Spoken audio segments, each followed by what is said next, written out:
Hello.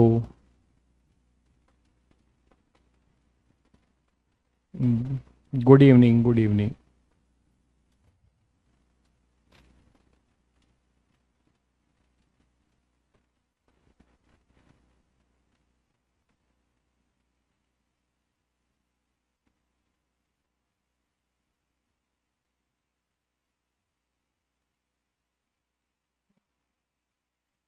आप लोग यार लेट आते हो यार। अभी लोग कुछ ही लोग जुड़ पाए हैं। आकाश, विनय, मोहित, गुड इवनिंग। अच्छा, मैथ्स क्लास। तो आप लोगों को ब्रेक का भी टाइम नहीं मिलता मतलब। हम्म।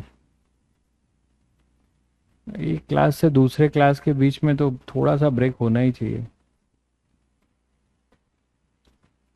अच्छा, अभी क्लास चल ही रहा है।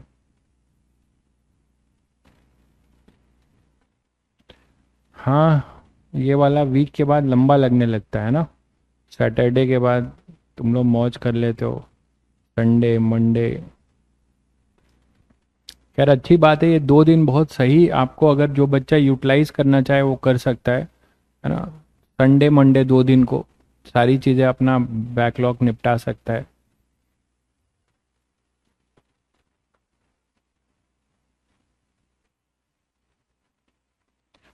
तुम लोग को ब्रेक नहीं मिलता है, हाँ ये बात तो है। ब्रेक मिलना चाहिए 10-15 मिनट का।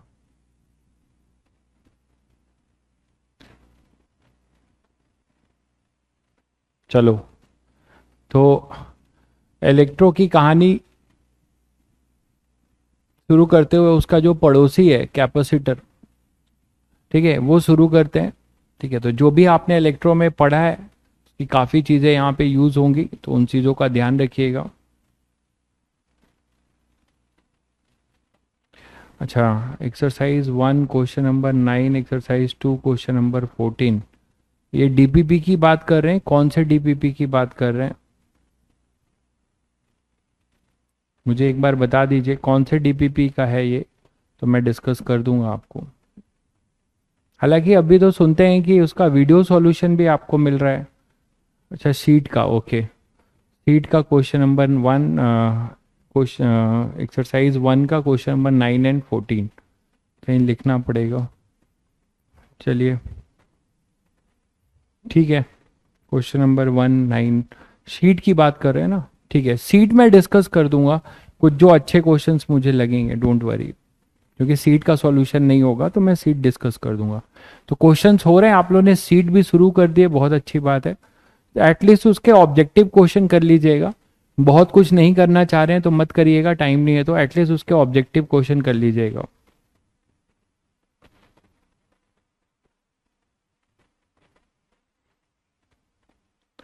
हाँ बिल्कुल, अगर आप नए हैं तो आप स्टार्ट कर सकते हैं, कोई दिक्कत नहीं है। बट धीरे धीरे थोड़ा इलेक्ट्रिक फील्ड, इलेक्ट्रोस्टैटिक भी पढ़ना शुरू करिए, क्योंकि उसका यूज हर जगह यूज होगा। कम होगा बट होगा।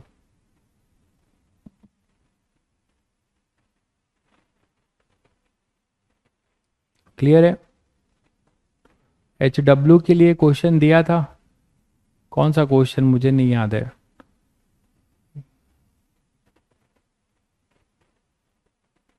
चलिए अब स्टार्ट करते हैं फिर नया चैप्टर।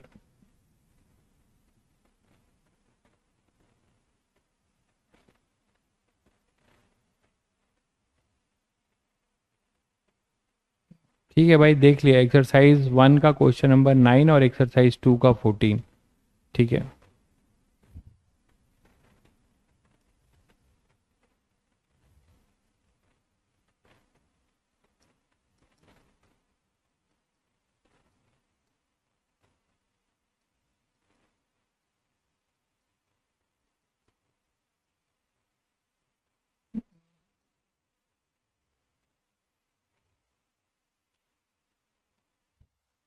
हम्म, धन्यवाद भाई, धन्यवाद। अरे मेरा अब यार दिन गया, मैं क्या लग रहा हूँ क्या नहीं, बच्चे मेरे क्या लग रहे हैं वो जरूरी है। ठीक है ना। चलिए, आज आए थे आप क्लास 11 में, क्या करने आ रहे हो अपना अच्छा समय जाया कर रहे हो बैठ के यार, तुम लोग अपना ऐसे भटको नहीं क्लास क्लास में, है ना। आपको ऐसे ही समय कम मिलता है, जो भी पढ़ाया जा रहा है एक साथ सब खाने की कोशिश करोगे, इनो लेना पड़ेगा, बदहजमी हो जाएगी। ठीक है, तो कभी क्लास 11 में चले गए, कभी रिपीटर ड्रॉपर में चले गए, वो मत करिए। जो आप पढ़ रहे हो उसको दबा के पढ़िए अच्छे से, उस पर कॉन्फिडेंस हासिल करिए, फिर आपको जब वो पढ़ाया जाएगा तब आप जो है उसको करना। ठीक है, चलिए तो नेक्स्ट स्टार्ट करते हैं कैपेसिटर। कैपेसिटर को समझने से पहले पहले तो ये जान लीजिए ये है क्या। ये बेसिकली है energy storage device. Energy storage device हमने इसको बनाया क्यों? क्योंकि हम एनर्जी स्टोर करना चाहते हैं। कौन सी एनर्जी? Energy storage device. इसमें कौन सी एनर्जी हम स्टोर करते हैं? Energy stored in the form of electrostatic potential energy. Electrostatic potential energy को स्टोर करना चाहते हैं। ठीक है, इलेक्ट्रोस्टैटिक पोटेंशियल एनर्जी हम इसमें स्टोर करते हैं। कैपेसिटर एक ऐसा डिवाइस है जिसमें हम एनर्जी स्टोर करते हैं। ठीक है, आप लोग अगर बताना चाह रहे हो तो एक बार में बता दीजिए। Exercise 3 question number 21। और किसी को कुछ इसमें बताना है शीट में डिस्कस कराने वाला क्वेश्चन तो लिख दे जल्दी से।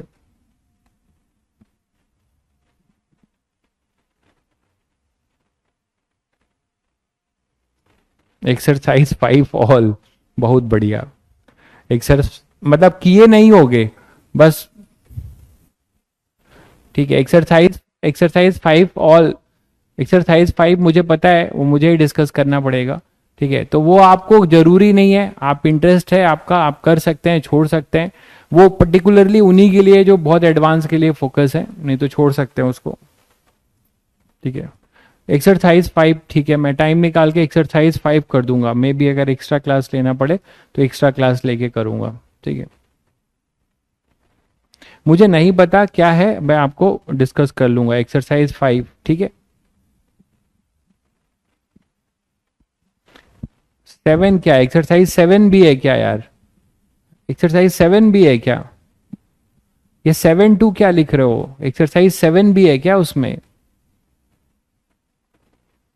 एक्सरसाइज 7 भी है क्या भाई? मैंने 5 तक मुझे याद है, शायद 7 तो नहीं होगा यार। क्वेश्चन नंबर अगर आप लिख रहे हो तो विथ एक्सरसाइज लिख दीजिए, तब पता चलेगा।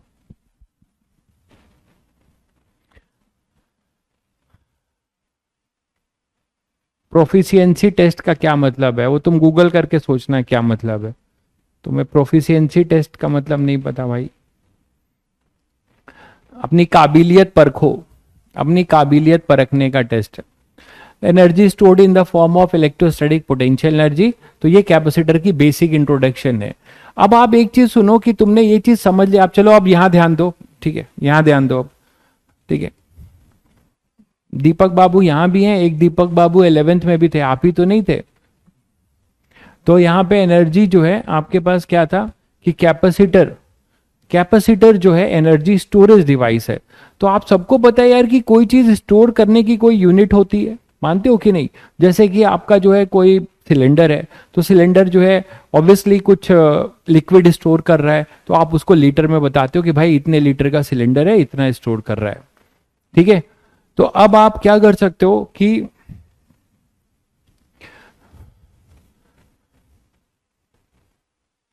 अरे यार सी टूट का वर्क जो है आप खुद करेंगे। ठीक है, डिसिप्लिन में आपको थोड़ा रहना पड़ेगा। मैं रोज सीट के क्वेश्चन टिक नहीं कराने वाला। ठीक है, सब पढ़ा दिया, अब आप जाके अपने अकॉर्डिंग डिस्कस करिए, क्वेश्चन अटेम्प्ट करिए, जहां तक आप करना चाह रहे हैं करिए। उसमें अनाप शनाप बहुत सारे क्वेश्चन पढ़े हैं। ठीक है, आप जहां तक करना चाह रहे हैं करिए, बट ये जरूर मैं बोलूंगा कि एटलीस्ट 1-2 कर लीजिए जो बेसिक है। और आप पूरा कर रहे हैं तो इससे अच्छी बात कुछ हो नहीं सकती, आप पूरा करिए। ठीक है, बट उसमें से बहुत क्वेश्चन होंगे, बहुत आपसे नहीं होंगे, तो मैं समय निकाल के डिस्कस कर दूंगा, बस यही हो सकता है। रोज सीट का मैं क्वेश्चन कहाँ से टिक कराऊंगा? चैप्टर पूरा खत्म हो गया, आप पूरा कर सकते हो, आप है ना। अब चैप्टर पूरा खत्म हो गया, आप पूरा कर सकते हो। तो अब यहां से आपके पास अभी आपको इसीलिए टाइम मिल रहा है, आप जितना कर पा रहे हैं उतना कर लीजिए, जो नहीं कर पा रहे हैं आप यहां पे डिस्कस हो जाएगा। तो अब यहाँ पे आप देखिए क्या होगा कि मैं कह रहा था कि energy stored in the form of electrostatic potential energy. तो अब हमें यहाँ की जो स्टोरेज कैपेसिटी है, कैपेसिटर की जो स्टोरेज कैपेसिटी है, उसको हम एक टर्म से डिफाइन करते हैं, और आज हमारा टॉपिक वही है, कैपेसिटेंस।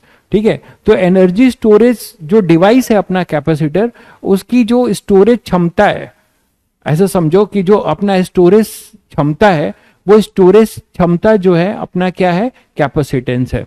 तो कैपेसिटेंस इज बेसिकली व्हाट हम ये डिफाइन करने जा रहे हैं, कैपेसिटेंस। आप लोगों ने थोड़ा बहुत, जिन्होंने थोड़ा बहुत पढ़ा है कि एक हीट कैपेसिटी होती है, किसी बॉडी के अंदर हीट कंटेंट करने की एक कैपेसिटी होती है, उस कैपेसिटी को आप क्या बोलते हो यार, बताओ जरा तुम लोग, कि किसी बॉडी के अंदर हीट स्टोर करने की कैपेसिटी को हम क्या बोलते हैं। आप लोग इसको केमिस्ट्री में भी यूज करते हो, पढ़ा तो जरूर होगा कि किसी भी बॉडी के अंदर कितनी हीट है, तो उस कैपेसिटी को हम क्या बोलते हैं, जरा कमेंट करके बताओ। ऋषि भाई साहब जरा आप ही बताइए, भर भर के कमेंट करते हो यार तुम। ऋषि भाई साहब बताइए क्या कहते हैं। ऋषि भाई साहब ने बताया, भाई खुश कर दिया तुमने, ऋषि खुश कर दिया भाई। ऋषि भाई साहब ने बताया औकात, क्या बात है, मतलब एकदम मिथुन के पिक्चर देखते हो क्या यार, हो तो इस जनरेशन के, लेकिन लगता है 3 जनरेशन पहले की पिक्चरें देखते हो, जैसे टर्म्स यूज करते हो उससे लगता है कि जो पहले की जो पिक्चरें नहीं आती थी, धर्मेंद्र की, ओ मिथुन की, तो उसमें ऐसे ही लिखा होता था कुछ, और ऐसे ही पोस्टर बने होते थे, है ना। तो ऋषि भाई साहब लगता है फैन है वो पुरानी पिक्चरों का, लिख रहे हैं औकात, बिल्कुल सही है। हीट कैपेसिटी को मैंने पूछा था कि उसको हम कैसे डिफाइन करते हैं, तो जो बच्चे देखिए यहाँ बैठे हुए हैं, जो मतलब बहुत बच्चे हैं यहाँ पे जो अच्छा कर रहे हैं चीजों को, तो वो लोग भी टाइम टाइम पे अपना कमेंट जरूर किया कीजिए, फालतू कमेंट नहीं, जब आपको क्वेश्चन पूछा जाए तो मुझे लगेगा कि हाँ नहीं हैं बच्चे इसमें भी जो कुछ सोच रहे हैं, कर रहे हैं। तो आप यहां पे बोल सकते हैं स्पेसिफिक हीट, बिल्कुल सही बोला आपने, बहुत बढ़िया। और अगर ये स्पेसिफिक हीट आप बोलते हो तो आप क्या बोलते हो कि heat given to raise the temperature of 1 gram of body by 1 degree Celsius. तो 1 ग्राम बॉडी में अगर हम 1 डिग्री सेल्सियस उसकी जो है टेम्परेचर को बढ़ा रहे हैं, तो वो हीट जो होगी वो अपनी स्पेसिफिक हीट है। ठीक है, और इसी तरीके से आप अगर पर मोल की बात करते हो, अगर आप पर मोल की बात करते हो तो वो क्या हो जाता है, अपना मोलर हीट कैपेसिटी, मानते हो। अगर पर मोल की बात करते हो तो वो क्या हो जाता है, अपना मोलर हीट कैपेसिटी, मानते हैं कि नहीं। तो उसी तरीके से शायद आप लोग सब लोग समझ गए कि कैपेसिटर के कैपेसिटी को, एनर्जी स्टोरेज डिवाइस जो कैपेसिटर है उसकी कैपेसिटी को मेजर करने का जो पैरामीटर है वो क्या है, अपना कैपेसिटेंस है। ठीक है, तो कैपेसिटेंस बेसिकली क्या है, कैपेसिटेंस अगर आप इसे डिफाइन करना चाहते हो तो आप उसे डिफाइन कर सकते हो। तो कैपेसिटेंस बेसिकली क्या है कि it is basically tells you about the क्या, कैपेसिटी टू स्टोर चार्ज। अब यहां कैपेसिटर क्या स्टोर करेगा यार, आप यहीं से देख सकते हो कि अगर वो इलेक्ट्रोस्टैटिक एनर्जी स्टोर करना चाहता है तो अपने अंदर क्या स्टोर करता है भाई, इलेक्ट्रोस्टैटिक एनर्जी, मतलब इलेक्ट्रिक फील्ड के फॉर्म में। तो इलेक्ट्रिक फील्ड कब आएगी, जब उसके अंदर चार्ज होगा, वो चार्ज स्टोर करेगा। और जब मैंने छोड़ा था कंडक्टर, लास्ट क्लास की याद करिए, मैंने आपको उसी समय थोड़ा हिंट दे दिया था कि कैसे हम जो है फेस टू फेस पे चार्ज ले आ देते थे अर्थिंग करके, बाकी जगह पे चार्जेस 0 करते थे। तो एक जगह पे हमने फेस टू फेस पे हम प्लस क्यू और माइनस क्यू लाके और इलेक्ट्रिक फील्ड को कन्फाइंड कर देते थे किसी वॉल्यूम में, है ना, प्लेट के वॉल्यूम में हम उसे कन्फाइंड कर देते थे। मतलब हमने इलेक्ट्रिक फील्ड लाइंस को किसी पर्टिकुलर वॉल्यूम में कन्फाइंड किया। लास्ट क्लास थोड़ा याद करिए जब मैंने अर्थिंग ऑफ कंडक्टर बताया था। तो इसका मतलब ये हुआ कि वो जो इलेक्ट्रिक फील्ड लाइंस प्लेट से निकल के पूरे इंफिनिटी तक जाती थी और पूरे इंफिनिटी में फैली रहती थी एनर्जी, उस एनर्जी को हमने समेट दिया। और समेट कर हम कहां पर लेके आ रहे हैं भाई, उसको एक वॉल्यूम में, पर्टिकुलर वॉल्यूम में लाके कन्फाइंड कर दे रहे हैं। तो यही अपनी कैपेसिटी की जो है, और इसी कैपेसिटी की कि को मेजर करने का जो तरीका है वो अपना क्या है, कैपेसिटेंस। तो कैपेसिटेंस बेसिकली तुम्हें क्या बताता है, ये बताता है कि how much charge a capacitor can stored, how much charge a capacitor can stored, ये बोल सकते हो। तो capacitance is basically gives you an idea about the, gives an idea about the क्या, स्टोरेज ऑफ चार्ज, है ना।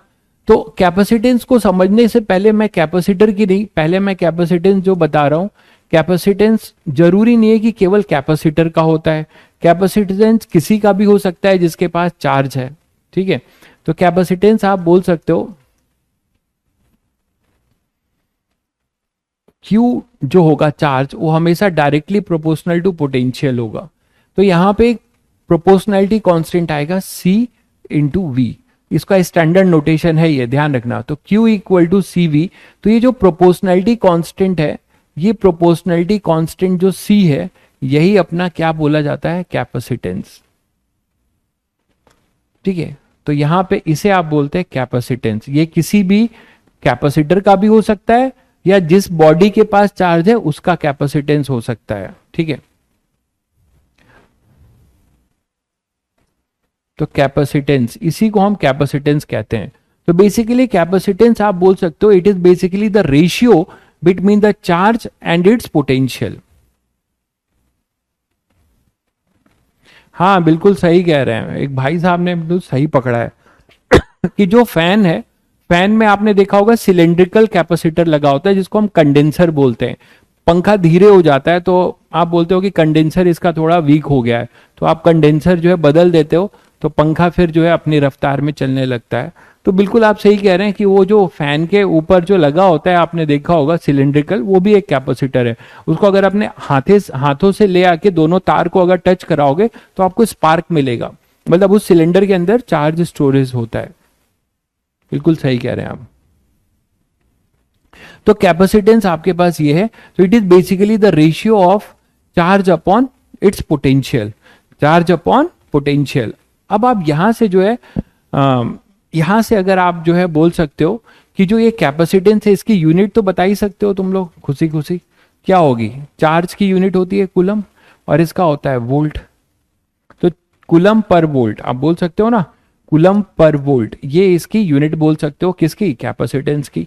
तो अब आप देखिए कि कैपेसिटेंस मैंने बोला V प्रोपोर्शनल टू Q। अच्छा, आप ये जो बोल रहे हैं कि why not the proportionality is V proportional to Q, अभी बता देता हूं, समझा देता हूं उसका रीजन। तो मान लीजिए अब मैं आपको बता रहा हूं कि कैपेसिटेंस जो है कि कैपेसिटर का नहीं, पहले मैं जनरल कैपेसिटेंस डिराइव कर रहा हूं किसी कंडक्टर का, फिर हम कैपेसिटर पे आएंगे। कैपेसिटेंस ऑफ ए कंडक्टर, आप बोले सर कंडक्टर का भी कैपेसिटेंस होता है, बिल्कुल। जिस पे के पास चार्ज है, मैंने अभी कहा कि कैपेसिटेंस क्या बताता है, चार्ज स्टोरेज कैपेसिटी। तो सभी बच्चों को पता है कि किसी कंडक्टर को तुम चार्ज दोगे तो वो चार्ज उसके सरफेस पे रिसाइड करता है, सरफेस पे रिसाइड करता है। तो जब वो सरफेस पे रिसाइड करता है, तो चार्ज अगर सरफेस पे रिसाइड करता है तो उसने स्टोर करके तो रखा है अपने सरफेस पे चार्ज, तो उसी को आप क्या कहते हो कि उसने कुछ क्यू स्टोर कर रखा है। तो वो कितना स्टोर कर रखा है वो डिपेंड करता है क्यू और उसके पोटेंशियल के रेशियो पे। अब यहां पे कुछ बच्चे जो है ये मिस इंटरप्रेट कर लेते हैं कि सर अगर बोला जाए इसका मतलब कि कैपेसिटेंस किसी भी बॉडी का, ध्यान दीजिएगा इंपॉर्टेंट लाइन बोलने जा रहा हूं, कैपेसिटेंस या तो कैपेसिटर का या किसी कंडक्टर का चार्ज के डायरेक्टली प्रोपोर्शनल है। तो सर चार्ज बढ़ाएंगे तो कैपेसिटेंस बढ़ेगा और पोटेंशियल घटाएंगे तो पोटेंशियल बढ़ाएंगे तो कैपेसिटेंस घटेगा, क्योंकि वो उसके इन्वर्सली प्रोपोर्शनल है। तो देखिए आपको फॉर्मूले से तो दिख रहा है, लेकिन आप एक चीज भूल कर रहे हैं यहाँ पे कि कैपेसिटेंस एक प्रोपोर्शनैलिटी कांस्टेंट है। इसका मतलब अपना जो कैपेसिटेंस है ना वो चार्ज पे डिपेंड करता है ना ही पोटेंशियल पे, वो Q बाई V का एक रेशियो है जो हमेशा कांस्टेंट रहेगा। मेरी बात समझ रहे हैं आप। वही चीज आपको समझना है कि कैपेसिटेंस ऑफ ए, इसमें मैं एक नोट करके लिखने जा रहा हूं कि नहीं तो लोग गलत करेंगे, ठीक है। C ओनली डिपेंड्स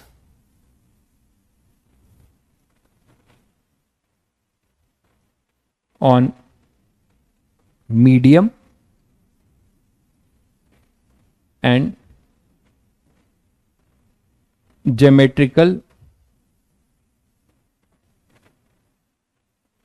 कंस्ट्रक्शन, ठीक है, जिस पर वो रखा गया होगा।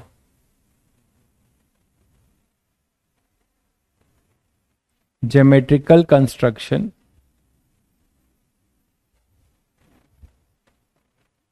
Where charge is stored. तो ये बात का ध्यान रहे, ये मत बोलने लगना कि चार्ज बढ़ाया तो कैपेसिटेंस बढ़ा, पोटेंशियल घटाया तो घटा। तो C only depends on medium and geometrical construction where charge is stored. तो ये केवल किस पे डिपेंड करता है? ज्योमेट्रिकल कंस्ट्रक्शन पे, और किस पे? जहां पे वो जिस मीडियम में चार्ज स्टोर्ड है, ठीक है। अब क्यों ऐसा है? बहुत सिंपल सी बात है, आप पहले यही चीज पहले समझा दूं। इसका रीजन ये यार, आप देख पा रहे हो कि आपके पास जो है ये जो प्रोपोर्शनैलिटी कांस्टेंट है Q बाई V, अगर आप बोलते हो कि Q जो है कुछ K टाइम्स ऑफ Q हो गया, ठीक है, K टाइम्स ऑफ Q हो गया, तो V को भी कुछ K टाइम्स ऑफ V होना पड़ेगा, जिससे कि उसका जो रेशियो है Q by V always constant बना रहे। मेरी बात शायद समझ गए होंगे आप लोग कि अगर चार्ज बढ़ेगा, जिस फैक्टर से चार्ज बढ़ेगा उसी फैक्टर से पोटेंशियल भी बढ़ेगा, जिससे कि वो फैक्टर कट जाएगा और C हमेशा क्या रहेगा अपना? C हमेशा आपका कांस्टेंट बना रहेगा। क्लियर है सभी को? तो हाँ बिल्कुल, C जो है independent of Q by V होगा, बिल्कुल आप सही समझे। C जो है independent of Q by V होगा, क्योंकि Q जैसे बढ़ेगा V भी अपने आप को उसी तरह एडजस्ट करेगा। अगर Q ट्वाइस होता है तो पोटेंशियल भी आपका क्या होगा? कुछ ट्वाइस होगा, जिससे कि वो फैक्टर कटेगा और C कांस्टेंट रहेगा। इसका मतलब C जो है किस पे डिपेंड करेगा? केवल ज्योमेट्रिकल कॉन्फ़िगरेशन पे, जिस पे वो चार्ज रखा गया है, प्लेट पे या जिस पे भी रखा गया, उसके ज्योमेट्री पे डिपेंड करेगा और उसके मीडियम पे, ठीक है। अब ये बात समझते हैं। और अगर मैं आपको बोलूं कि हम जनरल टर्म्स में कैपेसिटर का केवल कैपेसिटेंस डिफाइन करते हैं, नहीं, आप कैपेसिटेंस जो है, मैंने कहा अभी कि किसी का भी डिफाइन कर सकते हो। तो सबसे पहले मैं आपको सिखा रहा हूं capacitance of a capacitor, sorry of a conductor, जो तुम पढ़ चुके हो इलेक्ट्रो में। कंडक्टर का भी कैपेसिटेंस होता है, किसका नहीं होगा? मैं तुमसे बोलूं कि इंसुलेटर का बताओ क्या होगा, तो बता ही सकते हो ना यार कि इंसुलेटर जो है कोई चार्ज स्टोर करता है क्या? बताओ, इंसुलेटर जो है कोई चार्ज स्टोर करता है? नहीं करता है। तो इंसुलेटर के लिए आप बोल सकते हो कि वहां पे 0 होगा, ठीक है। बट कंडक्टर के लिए हमारे पास चार्ज स्टोरेज डिवाइस है, वो बिल्कुल है।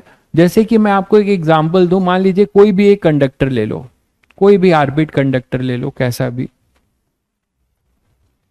मान लो आपने एक कंडक्टर ले लिया, ठीक है, अभी न्यूट्रल है।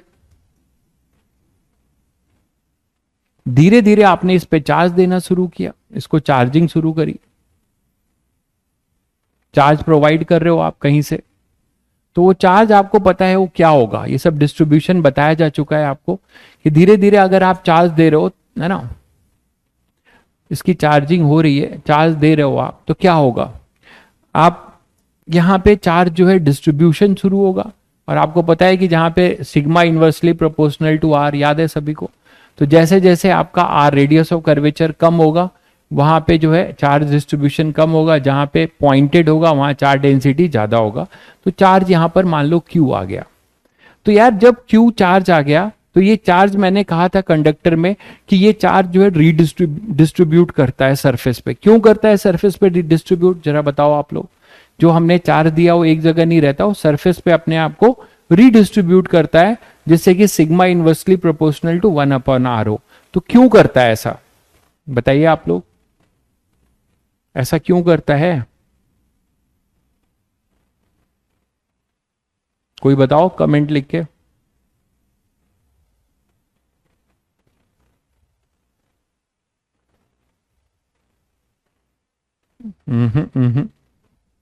वेरी गुड, इक्वी पोटेंशियल, बहुत बढ़िया भाई।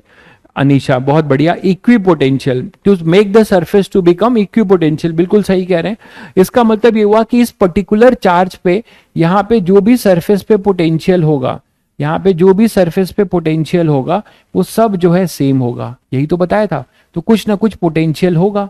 अब मैंने यही आपसे कहा कि चार्ज जो है ये डायरेक्टली प्रोपोर्शनल टू वी है, और यहीं से आपका ये प्रोपोर्शनलिटी कांस्टेंट वी आया है, यहीं से प्रोपोर्शनलिटी कांस्टेंट वी आया है। तो अगर ऐसी बात है तो देखें, तुम लोग को थोड़ा चेक करें कि तुम लोग क्या ये बता पाओगे कि चलो इसका तो तुम पोटेंशियल नहीं लिख सकते, लेकिन अगर एक कंडक्टर है स्फेरिकल, क्या आप डायरेक्ट इसका कैपेसिटेंस बताने वाले हो मेरे भाई? देखें कितने लोग बताते हैं।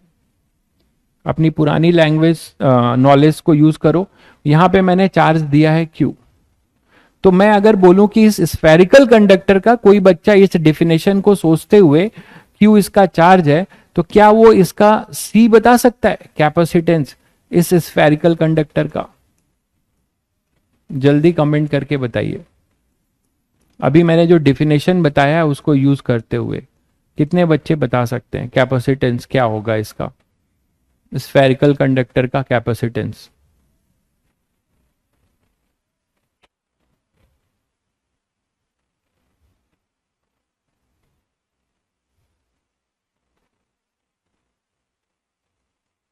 R बाई के क्या है? R बाई के होगा कैपेसिटेंस। थोड़ा सा गलत जा रहे हो जल्दीबाजी में। हाँ, एक ने सही आंसर दिया है। कौन है ये? विनय। बहुत बढ़िया भाई विनय, आपने सही आंसर दिया है बिल्कुल। एक ही बच्चे ने आंसर सही दिया है, सभी बच्चे R बाई, अच्छा R बाई के बोल रहे हैं, ठीक ही दे रहे हैं, वो भी आंसर सही है। जिन बच्चों ने R बाई के दिया है उनका आंसर भी बिल्कुल सही है। आर्यन, आपने आंसर सही दिया है, ठीक है। बिट्टू लिख रहे हैं Q बाई वी। तो बिट्टू बेटा यार ये बताओ, Q बाई वी लिख रहे हो जो आप, तो लिखो ना Q यहां पर क्या है, आपका आंसर आ जाएगा, और V क्या है लिखो, आपका आंसर आ जाएगा। ठीक है, तो मतलब बहुत बच्चे कर लिए। देखिए, तो यहां पर आप सबको पता है यार कि इस चार्ज के लिए इसका पोटेंशियल क्या है, पोटेंशियल क्या होगा इसका? V, potential of a conductor at it surface. सबको पता है क्या होगा सर? ये तो बहुत इजी है, के क्यू बाई आर होगा, आपने बताया था बिल्कुल। तो अब आप Q proportional to V times कुछ करो, तो देखो यहाँ कांस्टेंट के नाम पे कौन लोग हैं, कांस्टेंट के नाम पे यहाँ पे कौन लोग हैं? 1/4 pi epsilon naught Q by R. तो इसको जरा Q इधर ले जाओ, equal to 4 pi epsilon naught R into V, ऐसे करो जरा। ठीक है, तो अब आप इसको कंपेयर कर सकते हो इस चीज से, इसको कंपेयर कर सकते हो Q प्रोपोर्शनल टू R से। शायद समझ गए होंगे सभी बच्चे, Q प्रोपोर्शनल टू V से कंपेयर कर सकते हो कि नहीं? तो यहां पे प्रोपोर्शनलिटी कांस्टेंट कौन है? C। यहां पर C कौन है? यहां पे यही तो लिखते हो, Q इक्वल टू CV। तो ये C यहां प्रोपोर्शनलिटी कांस्टेंट के नाम पे कौन है? CV होगा ना। तो देखो जरा, प्रोपोर्शनलिटी कांस्टेंट के नाम पे यहाँ पे कौन है? 4 पाई एप्सिलॉन नॉट R, बिल्कुल। तो आपने एक आइसोलेटेड कंडक्टर का कैपेसिटेंस निकालना सीख लिया तुरंत डिफिनेशन से। क्या आ गया? 4 पाई एप्सिलॉन नॉट R। और मैंने तुम लोगों को क्या सिखाया था कि ये केवल किस पे डिपेंड करता है? दो बातों पे, geometrical construction of the body where the charge is stored, और दूसरा उसके मीडियम पे। कितने बच्चों को यहां से चमक रहा है? क्या देखकर चमक रहा है कि हाँ सर ये मीडियम पे डिपेंड करता है? क्या देखकर इस एक्सप्रेशन में, क्या कौन चीख चीख कर बता रहा है कि ये मीडियम पे डिपेंड कर रहा है? किसे देखकर आप बता पा रहे हो कि ये मीडियम डिपेंडेंसी रखता है? जल्दी बताइए, किसे देखकर आप बता पा रहे हो कि मीडियम डिपेंडेंसी रखता है? Epsilon not. बहुत बढ़िया, बहुत बढ़िया, बहुत बढ़िया, ठीक है, सही बोला भाई आपने। क्रिश, सुपर हीरो हो आप, बोलोगे ही सही। तो epsilon not 4 pi, Indian super hero, यही बात है। तो यहाँ पे 4 पाई एप्सिलॉन नॉट, तो यहाँ पे एप्सिलॉन नॉट जो है, इससे देख के समझ में आता है कि सर हाँ सर ये मीडियम पे डिपेंडेंसी रखता है। अगर एप्सिलॉन नॉट एयर ना हो, एयर के जगह कुछ और रखा हो, तो क्या बताया था वो k times of epsilon not हो जाता है ना, ER हो जाएगा। और R से आप समझ रहे हो कि ज्योमेट्रिकल कंस्ट्रक्शन पे भी डिपेंडेंसी है। गोला कितना बड़ा है, गोला कितना बड़ा है उस पे भी डिपेंड करेगा सर, बिल्कुल ठीक है। हाँ शक्तिमान, बिल्कुल सही है। अब तो शक्तिमान तुम लोग बचपन में देखे होगे, तुम लोग के टाइम में तो शक्तिमान आता होगा ना। हम्म। तो ज्योमेट्रिकल कंस्ट्रक्शन जो है 4 पाई एप्सिलॉन नॉट आर है, और मीडियम डिपेंडेंसी है एप्सिलॉन नॉट से आपको बताया जा रहा है। ठीक है, चलिए। तो आपने ये सीखा कि सर किसी भी चार्ज का, किसी भी चार्ज सॉरी किसी भी बॉडी जो कि चार्ज स्टोर करती है उसका कैपेसिटेंस होगा। लेकिन क्या फिर सर हम इसको कंडक्टर, इस कंडक्टर को कैपेसिटर बोल सकते हैं? ठीक है, अब इधर देख लो तुम लोग, ठीक है। ये सब बहुत याद रहता है, सब कमेंट करने लगे विक्रम बेताल और क्या क्या सब। बेताल तो तुम्हारा अभी तैयारी है, जो तुम्हारे कंधे पे सवार है, ठीक है। तो अभी उसको जो है ढो, ठीक है। विक्रम हमेशा बेताल को कंधे पे ढोता था, तो तुम्हें भी अपनी इस तैयारी रूपी बेताल को विक्रम बनकर ढोते रहना है, ठीक है। चलिए, तो अब यहां से C equal to 4 pi epsilon naught R है, ये मीडियम डिपेंडेंसी है और वो ज्योमेट्रिकल कंस्ट्रक्शन पे भी डिपेंडेंसी रखता है। यहां तक सभी बच्चे क्लियर है? चलिए आगे बढ़ते हैं। तो आपने ये सीख लिया सभी बच्चों ने कि सर जहां पे चार्ज है उसका कैपेसिटेंस होगा, लेकिन हम इसको क्या बोल सकते हैं कि ये कैपेसिटर है? नहीं। तो सर इसकी एनर्जी कहाँ है? आपने कहा था कि चार्ज है तो इस पे एनर्जी स्टोर होगी, बिल्कुल। तो एनर्जी स्टोर है, लेकिन वो एनर्जी पूरे स्पेस में है। आप एक चीज देख पा रहे हो, देखो,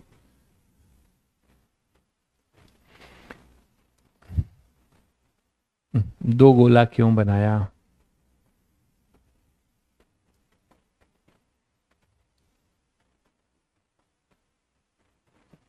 इसकी बात कर रहा हूं, आइसोलेटेड अगर है तो आप बताओ इसकी एनर्जी स्पेस में है कि नहीं? कैसे स्पेस में? इसकी इलेक्ट्रिक फील्ड लाइंस कहां पर होगी यार? इसकी इलेक्ट्रिक फील्ड लाइंस ये आर है।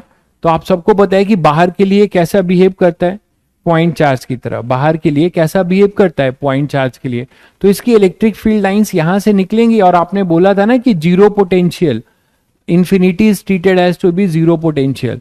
तो ये पूरे स्पेस में इसकी एनर्जी स्टोर्ड है, मानते हो कि नहीं? पूरे स्पेस में इसकी एनर्जी जो है डिस्टॉर्ट मतलब फैली हुई है, पूरे स्पेस में फैली हुई है। ये इलेक्ट्रिक फील्ड लाइंस अपनी पूरे स्पेस में फैली है। तो हर जगह पे इसकी पोटेंशियल एनर्जी, यहां पे तुम इसकी पोटेंशियल लिख सकते हो, और किसी पर्टिकुलर वॉल्यूम में इसकी पोटेंशियल एनर्जी भी लिख सकते हो, ठीक है। तो अब आप यहां से क्या बोल सकते हो कि जो पूरी इलेक्ट्रिक फील्ड लाइंस है, यहां पे एनर्जी पूरे स्पेस में डिस्टॉर्टेड है in the form of electric field lines, ठीक है। तो एनर्जी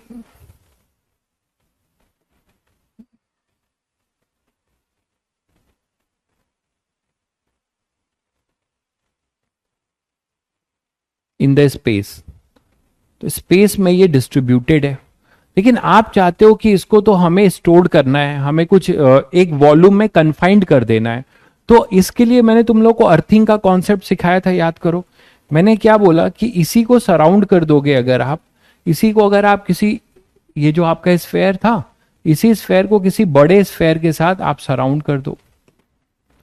और अर्थिंग जो सिखाया था आपको कि इसको फिर यहां पर अर्थ कर दो। ये प्लस क्यू था, देखो ध्यान से, ये प्लस क्यू था, कैपिटल लिया है तो कैपिटल ले लो।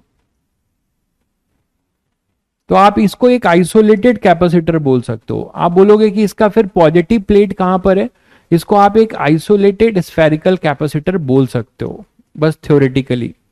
आइसोलेटेड स्फेरिकल कैपेसिटर ऐसे बोल सकते हो, आइसोलेटेड स्फेरिकल कैपेसिटर बोल सकते हो। क्यों? क्योंकि इसकी जो कैपेसिटर में हमेशा आपका क्या होगा, ठीक है, कि आइसोलेटेड स्फेरिकल कैपेसिटर कैसे बोल सकते हो कि इसका एक पॉजिटिव प्लेट है, वहां से इलेक्ट्रिक फील्ड लाइंस निकलेंगी और नेगेटिव फील्ड में टर्मिनेट होगी, नेगेटिव पे टर्मिनेट होगा। तो इसका नेगेटिव कहां पर है? इन्फिनिटी पे। तो आप बोल सकते हो कि ऐसा ही एक स्फेयर है जो नेगेटिव पे रखा हुआ है, जहां पे इलेक्ट्रिक फील्ड लाइंस यहां से निकलती हैं और इलेक्ट्रिक फील्ड लाइंस जो है नेगेटिव पे जाके टर्मिनेट हो जाती हैं। ठीक है, लेकिन अगर हम चाहते हैं कि नहीं, मैं एक इसको जो आइसोलेटेड वाला जो मतलब नेगेटिव प्लेट है वो यहां ना होके मैं इसके सामने लेके आ रहा हूं किसी R2 रेडियस का। देखिएगा ध्यान से, ये R1 है, दो कंडक्टिंग कंसेंट्रिक सेल है, ये Q चार्ज है और ये न्यूट्रल है। तो न्यूट्रल है तो तुम लोगों को क्या सिखाया था कि यहां पर आपके पास ये मान लो ऐसा है, ये अभी अर्थ नहीं हुआ है, ओपन है। तो क्या सिखाया था? ये प्लस क्यू है तो यहां पे क्या आ जाएगा? माइनस क्यू, और यहां आ जाएगा प्लस क्यू। यही बताया था, बोलो। यहां पे यही बताया था कि इसके लिए कैविटी है तो प्लस क्यू आएगा, तो यहां माइनस क्यू और प्लस क्यू। फिर ये भी सिखाया था कि जब भी हमें पोटेंशियल लिखना होता था तो हम इंड्यूस चार्ज को कंसिडर नहीं करते थे क्योंकि वो थिन होता था, वो थिन होता था, मानते हो?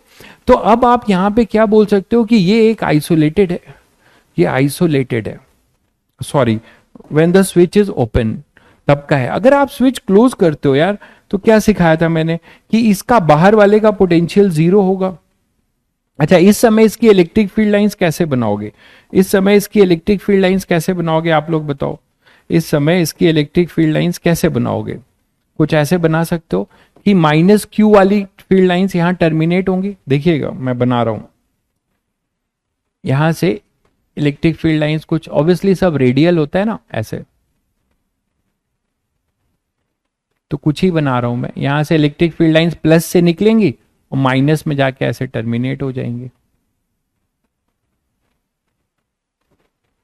माइनस में जाके ऐसे टर्मिनेट हो जाएंगी।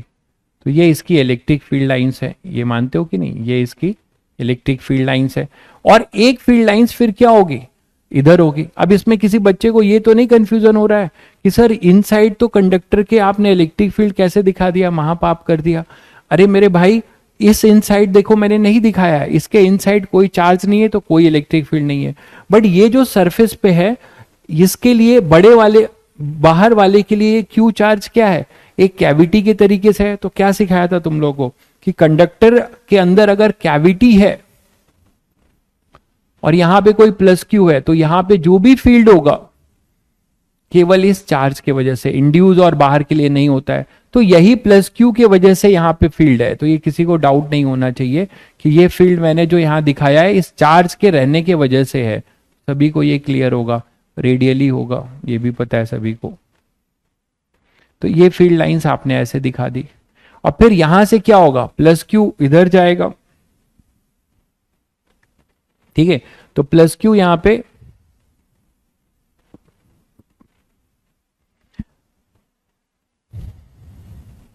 प्लस क्यू जो है अपना, ये प्लस क्यू की वजह से फील्ड लाइंस आप कैसे दिखाओगे? बाहर पूरे स्पेस में ऐसे। तो मैं आपको ये सिखाना चाह रहा हूं कि अभी भी पूरी जो फील्ड लाइंस हैं वो स्पेस में फैली हुई हैं। यहां पे भी देखिए,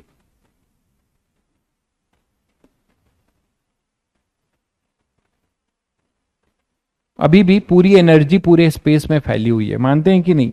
अभी भी एनर्जी पूरे स्पेस में फैली हुई है। ये क्लियर है सभी बच्चों को?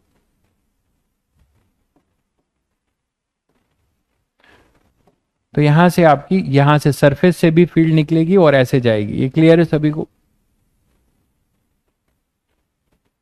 लेकिन आप चाहते हो अभी ये स्विच ओपन है तब की कहानी है, तो पूरी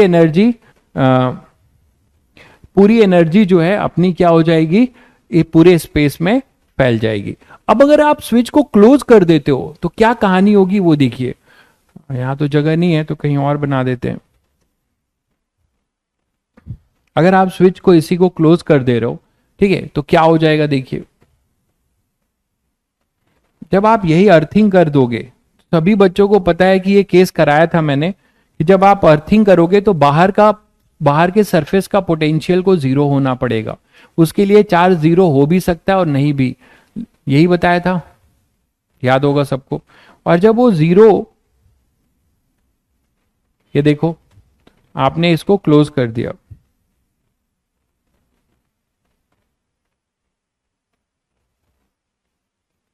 इसको क्लोज कर दिया है, जीरो पोटेंशियल पे ले आए।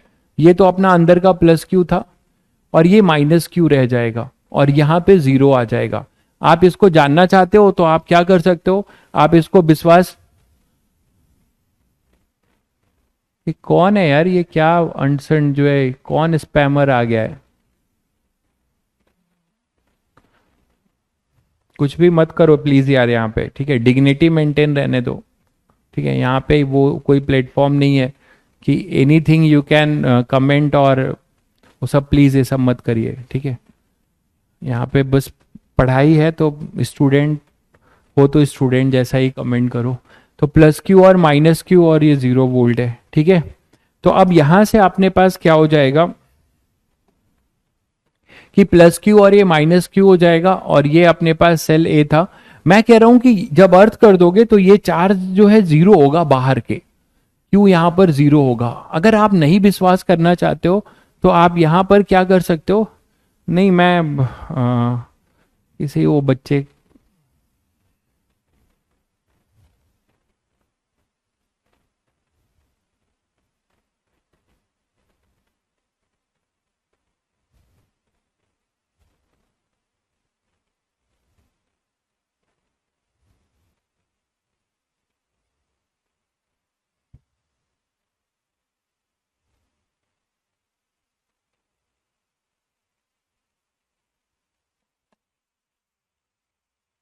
ये अमित कौन है ये, रुको इसको ब्लॉक कराना पड़ेगा।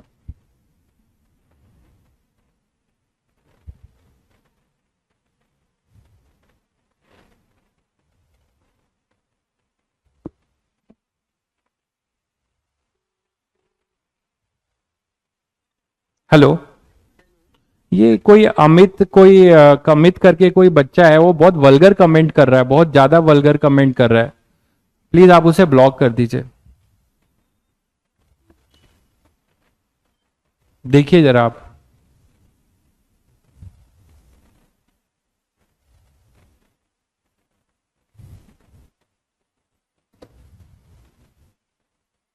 ठीक है, तो ये प्लस क्यू और माइनस क्यू है और क्यू यहां पर आपके पास जीरो है। तो अब मैं कह रहा हूं कि आप मत मानो कि क्यू यहां पे जीरो है। मतलब क्या देश में क्या चल रहा है यार, मतलब ऐसे लोग क्या करेंगे, अगर एक्चुअली वो स्टूडेंट है तो पता नहीं वो कैसे हैं, क्या कर रहे हैं। तो मतलब मैं इमेजिन नहीं कर सकता कि कोई मतलब यहाँ पे कुछ भी कर रहा है, वो भी बहुत ही, मैं बोल नहीं सकता इस तरीके कमेंट कर रहा है। तो ए और बी है यहाँ पे, तो प्लस क्यू और माइनस क्यू है और क्यू यहाँ पे जीरो है, ठीक है। तो अब आप यहाँ पे क्या कर सकते हो कि मान लेते हैं कि यहाँ पे कुछ क्यू है, मान लेते हैं कि कुछ यहाँ पर क्यू है, मान लो, तो आपको वीबी को जीरो करना है ना, तो वीबी जीरो करो। आप मत मानो कि यहाँ पे जीरो है, प्रूफ करके देख लो। तो वीबी को जीरो करो तो क्या करोगे, प्लस क्यू का पोटेंशियल यहाँ पे ये R1 था और ये R2 है, तो प्लस क्यू का पोटेंशियल यहाँ पे R2 पे क्या आएगा बताओ। प्लस क्यू का इनर वाले का बाहर के लिए पोटेंशियल क्या होगा, इनर वाले का बाहर पे पोटेंशियल क्या होगा, it will behave as a, अब बिहेव एज ए क्या हो जाएगा बोलो, पॉइंट चार्ज, ठीक है। तो क्या हो जाएगा के क्यू अपॉन R2, के क्यू अपॉन R2, मानते हो, के क्यू अपॉन R2। और यहां पे ये प्लस क्यू के लिए बाहर के लिए के क्यू बाई अपॉन R2। और इस वाले माइनस, ध्यान दीजिएगा, इस माइनस इनर के लिए भी क्या होगा, minus K Q upon R2 inner के लिए। और आउटर के लिए आपने कुछ क्यू माना है तो आप उसे लिख सकते हैं के क्यू अपॉन R2। मेरी बात समझ गए सब लोग। ये इनर का भी रेडियस आ रही है तो इनर को भी आप एक क्या मानोगे, एक सेल की तरह ट्रीट करोगे, having negative charge minus Q. और एक आउटर के लिए भी क्या करोगे, प्लस क्यू, ठीक है। हमें अननोन माना था तो यहां पे कर दिया आपने। अब आप देखो यहां से क्या मिल रहा है, यहां से आपको मिल रहा है कि Q equal to capital Q, minus Q और ये प्लस क्यू कर दिया ना, तो Q के लिए आपके पास क्या मिला, पॉइंट चार्ज प्लस क्यू माना, इसको माइनस क्यू माना, तो इसके लिए नेट चार्ज ही ले लो ना। इस पे सुनो, इस पे ये मत करो, नेट चार्ज ही ले लो आप।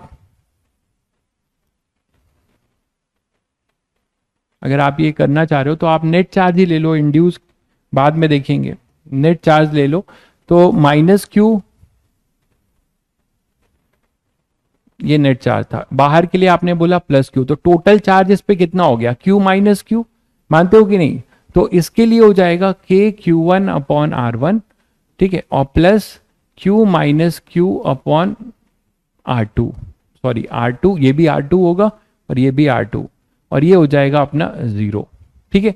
तो यहां से अपने पास क्यू क्या मिलता है, K Q one upon R two minus, ये के भी होगा ना, minus K Q upon R two, Q है ना, क्यू वन कहाँ है, क्यू है। तो आप देखिए प्रूव हो गया, ये 0 आएगा। तो कोई चीज माना मत करो, आपको डाउट हो तो आप प्रूव कर लिया करो। के क्यू बाई आर वन, तो यहाँ आर टू, तो यहाँ पे आ जाएगा K Q by R two minus K Q by R two, और इधर plus K Q by R two equal to 0। तो आपको बाहर का क्या मिला, देखो 0 मिला। तो आपने क्या सीखा कि आपने अगर अर्थ किया, ये तो मैंने लास्ट टर्न पे जब अर्थिंग पढ़ाया था तो भी आपको बताया था,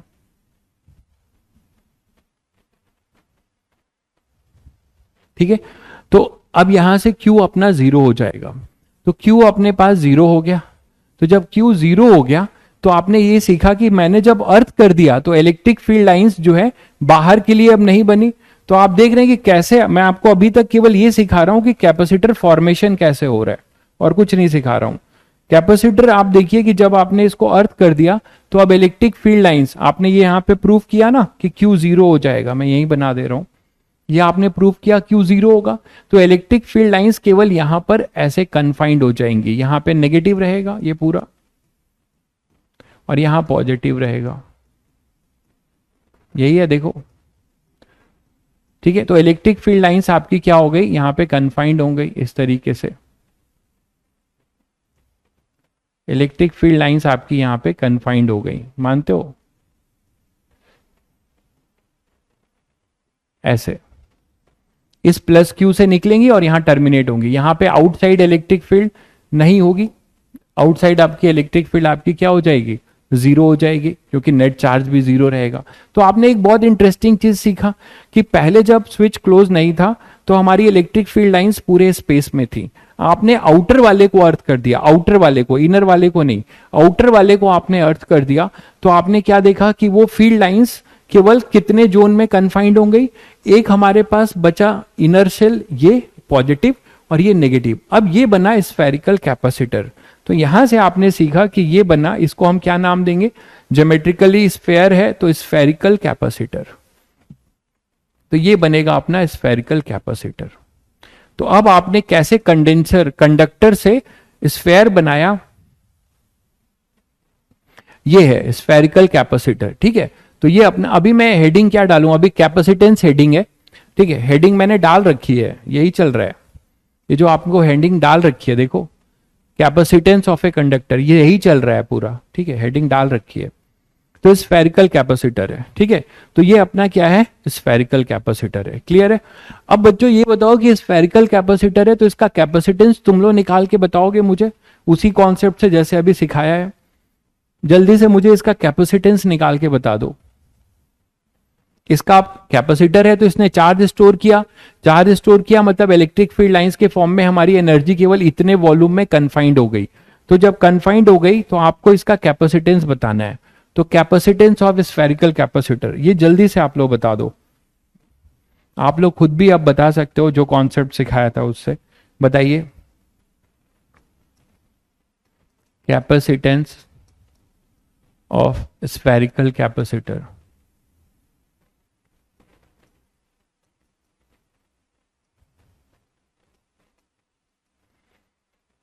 कैपेसिटेंस ऑफ स्फेरिकल कैपेसिटर,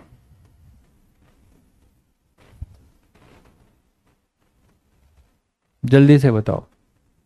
0, इसका 0 कैसे होगा यार, यहां पे इलेक्ट्रिक फील्ड लाइंस है, plus Q minus Q charge store किए हुए, तो कैसे 0 लिख रहे हो,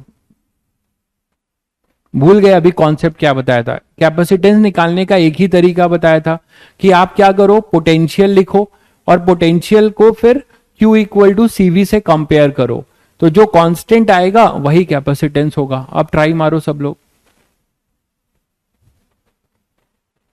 थिन स्फेयर है तो इंड्यूस चार्ज क्यों लिया भाई, थिन स्फेयर है तो इंड्यूस चार्ज तो होगा ही होगा, हम वहां नहीं लेते थे क्योंकि माइनस क्यू का पोटेंशियल लिखते वक्त हम इंड्यूस चार्ज को कंसिडर नहीं करते थे, पोटेंशियल को लिखते वक्त इंड्यूस को कंसिडर नहीं करते थे ना। तो यहां पर मैंने देखिए पोटेंशियल टोटल लिखा है तो वहां से 0 आया है। पोटेंशियल के लिए आप इंड्यूस चार्ज को कंसिडर नहीं करते थे, ये मतलब थोड़े कि इंड्यूस चार्ज होता नहीं था, ठीक है। इनर पे भी माइनस क्यू होगा और ऊपर प्लस 4 पाई R2। कुछ बच्चों ने कर लिया, बहुत बढ़िया। एक बच्चे ने आंसर दिया है,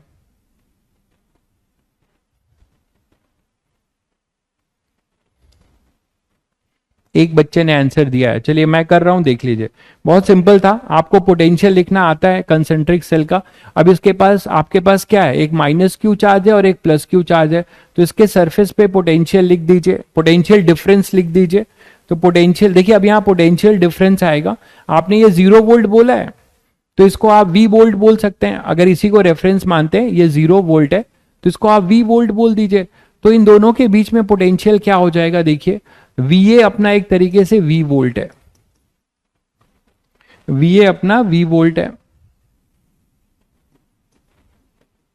और VB अपना अर्थ है तो वो 0 है, ठीक है। तो डिफरेंस कितना होगा यार, डिफरेंस अपने पास कितना होगा, डिफरेंस होगा VA माइनस VB, वो V वोल्ट ही होगा। वो डिफरेंस क्या लिखोगे आप, VB तो 0 है, VB तो अपना 0 है, तो VA equal to VA, VA की वैल्यू क्या लिखोगे यहां पर, VA क्या लिखोगे बताइए,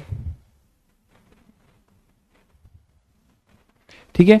VA को क्या लिखोगे, तो देखो यहां पर अपने पास क्या है कि जो ये इनर वाला है उसके लिए प्लस क्यू चार्ज है और रेडियस R1 है, तो इस पे जो है आपका पोटेंशियल क्या लिखा जाएगा, पोटेंशियल लिखा जाएगा के क्यू अपॉन इसके सरफेस का R1। ये तो सभी बच्चों को क्लियर हो गया, ड्यू टू प्लस क्यू। अब माइनस क्यू के लिए ध्यान दो, माइनस क्यू के लिए ये इनर पार्ट है, माइनस क्यू के लिए स्फेयर ए का सारा सरफेस इनर है, तो माइनस क्यू के लिए जो सेंटर पे पोटेंशियल होगा वही इसके सरफेस पे होगा या वही इसके सरफेस पे। तो आप एक माइनस क्यू का और कितने रेडियस का, R2 रेडियस का एक कंडक्टर एज्यूम करो, ठीक है। तो अब आप क्या लिख सकते हो यहां पे, minus K Q upon R2, ठीक है। ये हो जाएगा अपना पूरा VA और ये किसके बराबर होगा, नेट V के, क्योंकि VB अपना 0 है, ठीक है। क्लियर है सभी को।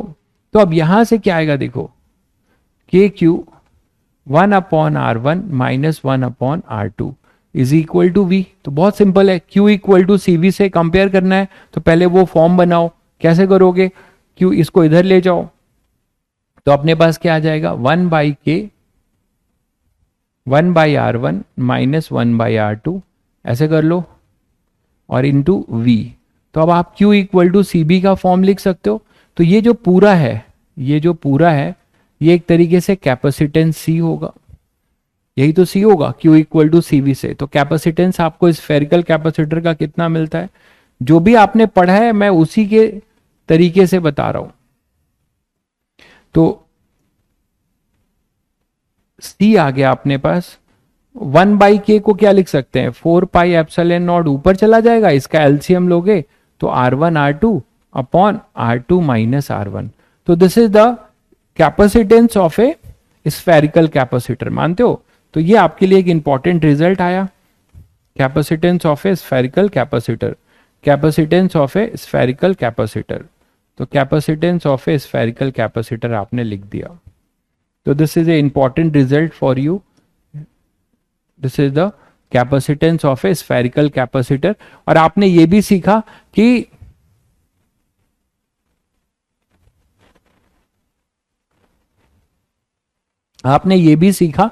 आप जो है यहां पर कैपेसिटेंस जो डिफाइन कर रहे हो, कैपेसिटर कब बना पा रहे हो, जब हमारी एनर्जी जो है किसी दो प्लेट के बीच में फंस जाए, प्लस क्यू और माइनस क्यू के बीच में। तो वो कैसे फंसी, कैसे आप उसको लेके आए, पूरी स्पेस की एनर्जी। अभी आप देखिए, आपने अभी यहां पर क्या किया था, ये देखिए, ये एनर्जी पूरे स्पेस में थी, प्लस क्यू माइनस क्यू की वजह से यहां इलेक्ट्रिक फील्ड लाइन और इस प्लस क्यू के बाहर। फिर आपने जब अर्थ कर दिया तो आपने प्रूव किया कि आउटर पे चार्ज 0 होगा, इसका पोटेंशियल 0 करके।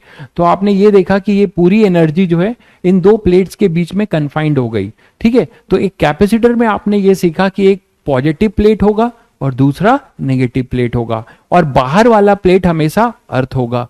और इन्हीं दोनों के बीच में हमारी इलेक्ट्रिक फील्ड लाइंस होंगी और इन्हीं इलेक्ट्रिक फील्ड लाइंस के वजह से इसमें एनर्जी स्टोर्ड होगी इतने वॉल्यूम में। आपसे पूछा जाए कि पूरी स्पेस की एनर्जी आपने केवल किसी वॉल्यूम में कन्फाइंड कर दिया तो वो कितना वॉल्यूम है, 4/3 r2 cube minus r1 cube.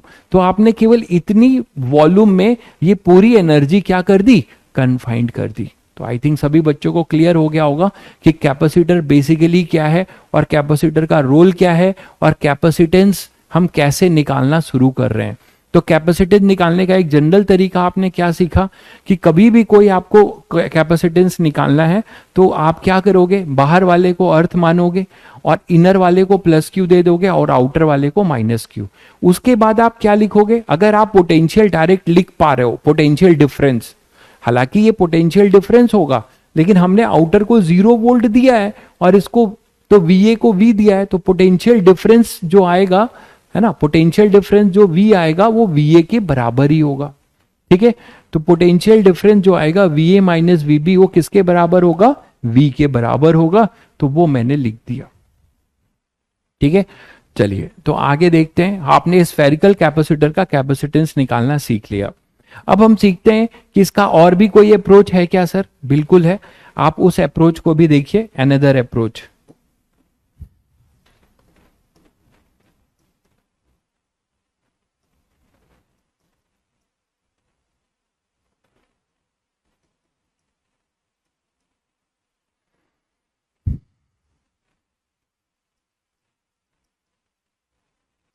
ठीक है, तो अनदर अप्रोच क्या है देखिएगा। आप क्या करिए, जिसके बीच में कैपेसिटेंस निकालना है जो आपको सिखाया मैंने, कि स्टेप लिख दे रहा हूं एक बस रफ के लिए कि आपके दिमाग में रहेगा। स्टेप 1 क्या है, पहला कि assume equal and opposite charge, assume equal and opposite charge between two plates of the capacitor। ठीक है,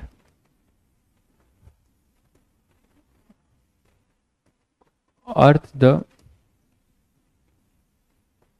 आउटर कैपेसिटर। अर्थ करना क्यों जरूरी है आप समझ गए होंगे, एक ही कन्फाइंड वॉल्यूम में। और फिर थर्ड स्टेप होगा find potential difference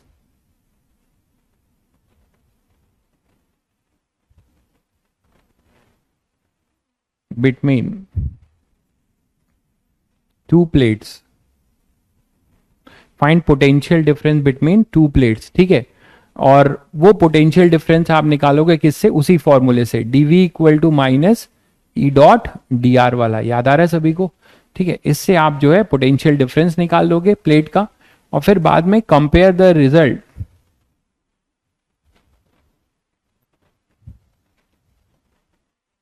with Q equal to CV। तो जो कांस्टेंट आपको मिलेगा वही आपका फाइंड C, यहां से आप कंपेयर करके C फाइंड कर लोगे। ये एक जनरल अप्रोच है किसी भी बॉडी का, जो चार्ज स्टोरेज बॉडी है उसका कैपेसिटेंस निकालने का, जो मैंने आपको अभी तक जो कंडक्टर वाले नॉलेज के हेल्प से फटाफट बता दिया था। ठीक है, पोटेंशियल डिफरेंस देखो नेगेटिव नहीं होगा भाई, अगर आप पॉजिटिव इनर वाले को मानते हो और आउटर वाले को अर्थ कर रखे हो तो positive potential is higher potential, तो इलेक्ट्रिक फील्ड लाइंस हमेशा हायर से लोअर जाएगा। ठीक है, तो आप यहां पर इंफिनिटी को नहीं मान रहे हो, अब ध्यान रखिएगा, जीरो पोटेंशियल अर्थ वाले को मान रहे हो, इंफिनिटी को नहीं।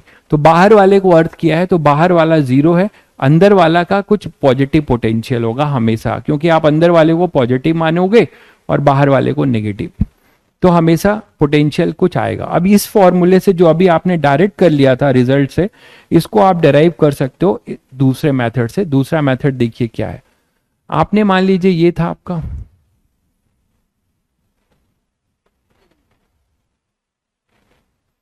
ठीक है, तो आपका स्फेरिकल कंडक्टर है, तो इस स्फेरिकल कंडक्टर में आपने यहां पे R1 माना और इसको माना R2। मैंने क्या बोला, इस सरफेस को प्लस क्यू मानो और यहाँ पे माइनस क्यू, बाहर वाले को अर्थ कर दिया। ये सब समझा चुका हूं अभी कि इसका क्या सिग्निफिकेंस है। तो ये 0 वोल्ट हो गया कि नहीं, और ये पॉजिटिव वोल्ट है, तो इलेक्ट्रिक फील्ड लाइंस हमारी केवल इसी के बीच रहेंगी। अब आप क्या करोगे, इलेक्ट्रिक फील्ड लाइंस यहाँ वेरिएबल है, ये प्रॉब्लम है। आप अगर यहाँ पे जो इलेक्ट्रिक फील्ड लाइंस लिख रहे हो, यहाँ पर किसी भी आर डिस्टेंस पे, यहाँ पे किसी भी आर डिस्टेंस पे इलेक्ट्रिक फील्ड लाइंस लिख रहे हो, तो वो क्या होगा, वो केवल इस पॉइंट चार्ज की वजह से होगा, इसके वजह से तो होगा नहीं। ठीक है, तो इलेक्ट्रिक फील्ड लाइंस जो भी होगा आपके पास वो इसके वजह से होगा, और वो कितना होगा, पॉइंट चार्ज की वजह से इलेक्ट्रिक फील्ड लाइंस।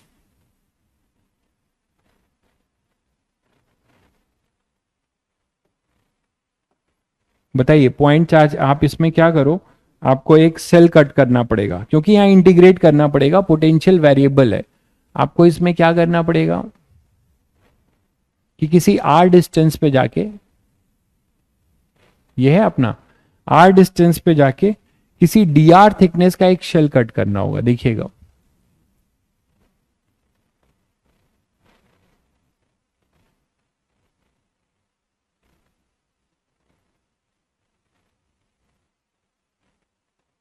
तो ये आर डिस्टेंस पे जाओगे, ये देखो,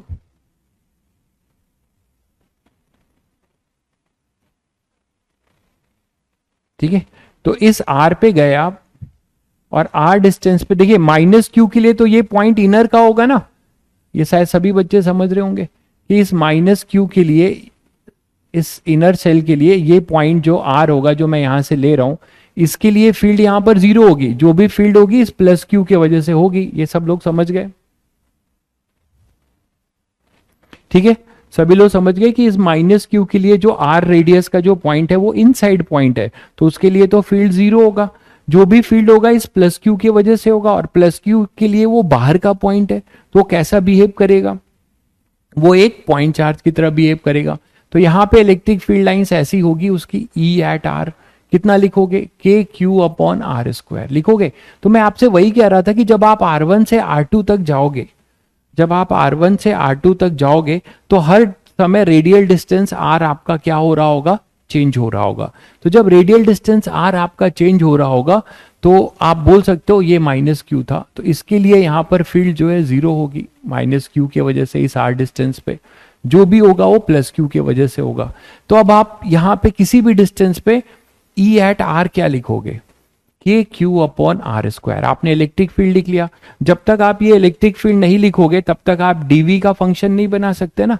तो आपने इलेक्ट्रिक फील्ड लिख लिया और आपने देखा कि सर ये तो वेरिएबल है, बट अच्छी बात ये है कि आर इधर लेते हैं, आर पे डी आर, तो डी आर भी इधर ही है और इलेक्ट्रिक फील्ड भी इधर ही है। तो आप डीवी जो लिखेंगे उसमें डॉट आपका 1 हो जाएगा, है ना। ई आर इज परपेंडिकुलर, देखिए E R is sorry parallel to D R है, तो आप यहां सीधे सीधे ई आर डी आर लिख देंगे, ऐसे ऐसे लिख देंगे और आप इसे इंटीग्रेट करेंगे।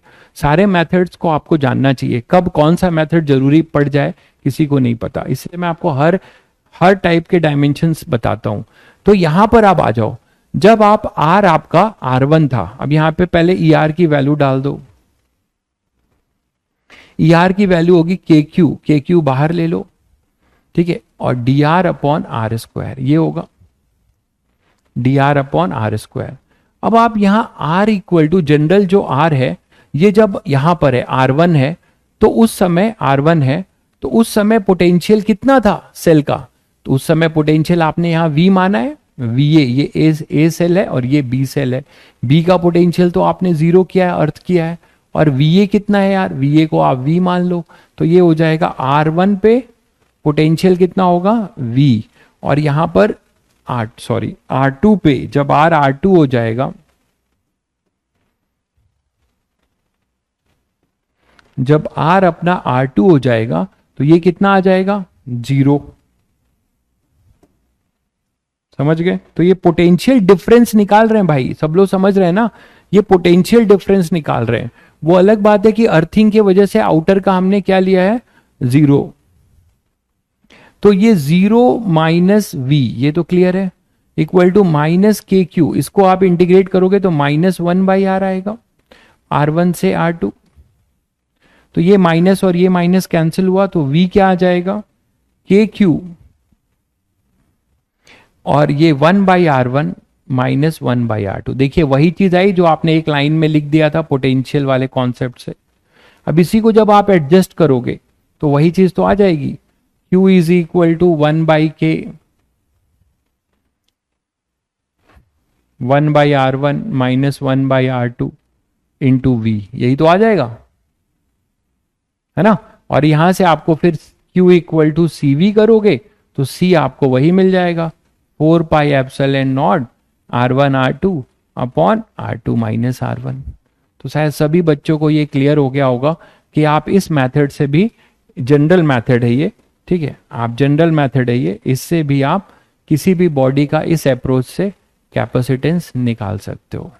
जो मैंने स्टेप्स लिखा है सारे वही स्टेप्स फॉलो किए हैं, ठीक है। यहां तक क्लियर है सभी को? तो यहां तक पहले देख लीजिए, ठीक है। बस 1 मिनट दीजिएगा।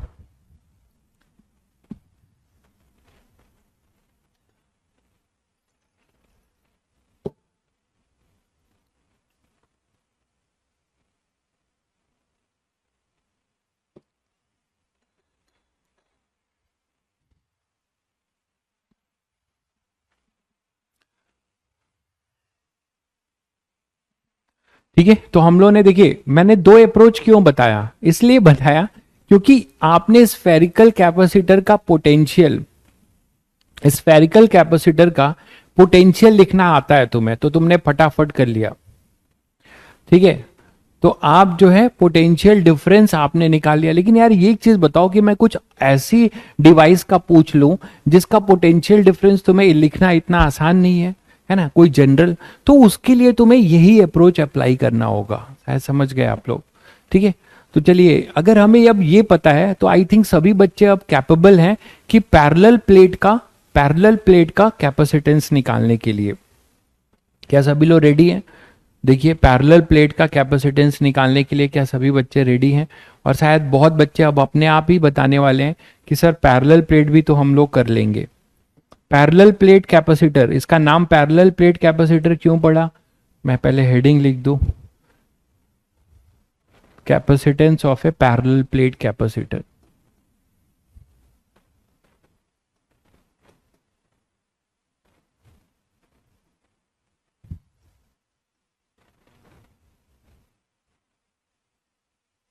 Parallel plate capacitor, capacitance of A parallel plate capacitor.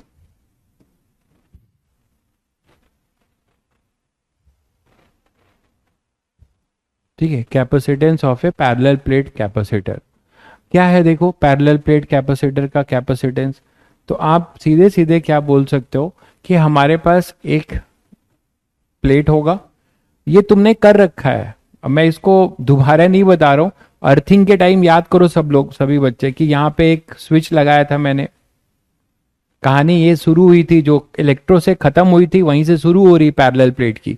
और मैंने कहा था कि आपने इसको चार्ज दिया था, ठीक है, आपने इसको कुछ चार्ज दिया था, तो क्यू चार्ज दिया था मान लो, ठीक है, तो 2Q मान लेते हैं कि यहाँ पे आपने Q दिया था, तो यहाँ Q आ गया था। अब मैं यहाँ पे मान लो 2Q दे रहा हूँ, तो यहाँ +Q आएगा, या चलो Q ले लो, कोई दिक्कत नहीं है। तो यहाँ पे +Q/2 था, याद करिए, -Q/2, याद आ रहा है सभी को? उल्टा कर दिया, इसको जोड़ते थे ना, जोड़ के हम लोग यहाँ पे +Q/2 करते थे और यहाँ पे भी +Q/2 देते थे। फिर चार्ज कंजर्वेशन ट्रू होगा, टोटल चार्ज इस पे Q था, इस पे इनिशियली चार्ज कुछ भी नहीं था, 0 था। याद आ रहा है सभी से? तो Q/2, तो यहाँ पे भी क्या हो जाएगा, Q/2, क्योंकि टोटल चार्ज Q होना है, यहाँ टोटल 0 होना है, यहाँ Q/2, तो यहाँ -Q/2। सभी बच्चों को याद आया? जस्ट अभी ये 2-3 दिन पहले की ही बात है, इनफैक्ट सैटरडे की बात है, सभी को याद होगा। तो अब यहाँ पे इलेक्ट्रिक फील्ड लाइंस पूरे स्पेस में है, इस +Q/2 के वजह से इलेक्ट्रिक फील्ड लाइंस इधर पूरे स्पेस में होंगी, इसके वजह से इधर पूरे स्पेस में होंगी, और इधर अपने पास इधर होंगी। आप क्या चाहते हो? आप यही चाहते हो कि ये एनर्जी जो पूरे स्पेस में फैली हुई है, ये एनर्जी कन्फाइंड हो जाए, इन दोनों प्लेट के बीच वाली एनर्जी हमें मिल जाए, जिसको हम स्टोर करके कुछ काम कर लें, ठीक है। तो अब हम क्या करेंगे कि स्विच को जो है क्लोज करेंगे। तो जब स्विच को क्लोज कर देंगे तो आप सभी को पता है कि बाहर जीरो होगा और यहाँ प्लस क्यू माइनस क्यू आता था, और इस तरीके से एक पैरेलल प्लेट कैपेसिटर बन जाता था। तो ये शायद सभी बच्चों को क्लियर होगा कि अभी एनर्जी पूरे स्पेस में है, जो मैंने अभी बना के आपको दिखाया था। जैसे ही मैंने स्विच को क्लोज किया, ठीक है, ये SW ओपन है तब की कहानी है ना। और जब आप SW क्लोज कर रहे हो, तो जब SW क्लोज करोगे तो क्या होगा बताओ।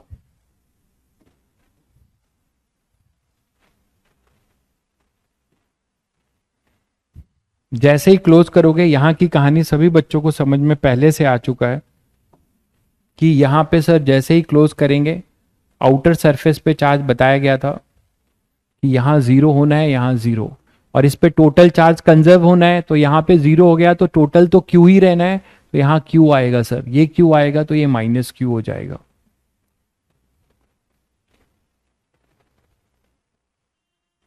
ठीक है, हीट प्रोड्यूस के क्वेश्चन है डीपीपी में, हीट प्रोड्यूस के क्वेश्चन, हाँ ठीक है। अच्छा, हीट प्रोड्यूस के स्विचिंग का हो सकता है, फिर वो आप पोटेंशियल देखो, हीट प्रोड्यूस वाले क्वेश्चंस में ना आप पोटेंशियल डिफरेंस निकाल के क्यू डेल्टा वी कर सकते हो। अब मैं एक बार देख के बता पाऊंगा किस टाइप का क्वेश्चन है, आप बता दीजिएगा, अगर नहीं हो रहे होंगे तो वो भी कर लेंगे। तो यहां पर आपके पास इलेक्ट्रिक फील्ड अब आप देख रहे हो कि कहाँ कन्फाइंड हो गई, पूरे स्पेस में ना जाके केवल अब इलेक्ट्रिक फील्ड लाइंस हमारी इन दो प्लेट्स के बीच में। अच्छा, सभी बच्चों को ये तो क्लियर है ना कि ये जो प्लेट मैं दिखा रहा हूं, ये इसका कौन सा व्यू है। आपके तरफ से देखोगे, सामने से आप देखोगे तो ये इसका फ्रंट व्यू है, क्योंकि आगे हमें इस चीज की बहुत जरूरत पड़ने वाली है कि आपके दिमाग में जो है ये एक 2 डायमेंशनल जो 3D व्यू है वो नजर आना चाहिए, क्योंकि नहीं तो गड़बड़ा जाएगा मामला, आप विजुलाइज नहीं कर पाओगे। मतलब ये जो प्लेट है, ये प्लेट आपकी एक तरीके से बताया भी था एक बार, ऐसे है, दो प्लेट्स आपके ऐसे हैं, क्योंकि आगे जब हम पढ़ेंगे तो इस फिगर की बहुत जरूरत पड़ने वाली है, तो दिमाग में ये फिगर जरूर होना चाहिए।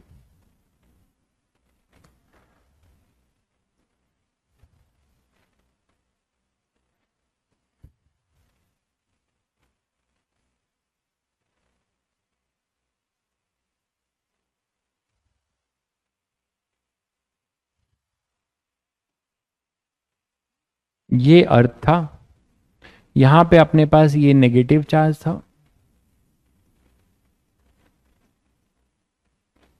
और ये पॉजिटिव चार्ज था। याद आ रहा है, प्लेट टू फेस, तो ये जरूर ध्यान रखना है तुम्हें, है ना। ये जैसे इसका क्या हो जाए, क्योंकि इसकी डायमेंशन की भी आगे हमें जरूरत पड़ने वाली है। ये इसका विड्थ हो जाएगा, देखो है ना, ये इसका विड्थ हो जाएगा, ये इसका आप कुछ लेंथ या हाइट बोल सकते हो, और इनके बीच का ये डिस्टेंस है, distance between the two plates, जिसको आप यहाँ पे डी बोल रहे हो। ठीक है, तो क्या आप सभी बच्चे तुरंत बताने वाले हैं कि इसका एरिया कैपेसिटेंस क्या होगा। बहुत बढ़िया भाई ऋषि, आपने बता दिया, सही बताया, epsilon naught A by D. और बच्चे भी क्या ये बात समझ पाए, और बच्चे भी क्या ये बात समझ पाए कि इसका कैपेसिटेंस जो है sir epsilon naught A by D होगा, हम इजीली डिराइव कर सकते हैं। क्या और बच्चे कुछ बता पाएंगे, ये बात समझ पा रहे हैं?